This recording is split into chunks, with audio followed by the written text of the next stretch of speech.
তো সাইলেন্ট। তো আগের দিন তনিমা তুমি রিভিউ করতে দিয়েছিলে তাই তো? অবভিয়াসলি তোমার নাম্বার পেয়েছে, তুমিও 90 পেয়েছো। আমি ভালোভাবে জানতাম ম্যাম যে রিভিউ করলে আমার নাম্বার নিশ্চয়ই বাড়বে। আমি 90 পেয়েছি, এটা তো টাই হয়ে গেল না? ও 90 পেয়েছে, আমিও 90 পেয়েছি, তাহলে ফার্স্ট কে? আচ্ছা, তুমি আর রিয়া এরা দুজনে 90 পেয়েছে তো, মানে টাই। চলো তাহলে একটা ট্রাই বেকার প্রশ্ন হয়ে যাক, তাহলে প্রমাণ হয়ে যাবে যে পারবে সে উত্তর দেবে কোশ্চেনের মধ্যে থেকেই, ঠিক আছে? টাই বেকার?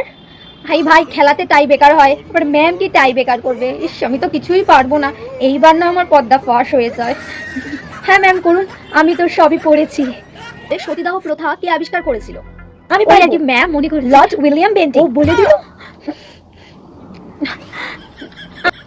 রিয়া, তোমার তো এটা জানা কথা, কারণ তুমি তো এটা অ্যান্সার দিয়েছিলে ওখানে, আমি তো নাম্বারও দিয়েছিলাম। বলো, তার মানে তুমি পারবে না। তাহলে তুমি এই কোশ্চেনগুলো কিভাবে লিখেছো? উত্তর দাও আমাকে। কোশ্চেনের যে অ্যান্সার 90 পেয়েছো, তাহলে তোমাকে তো এখন ধরতে হয়, দেখি।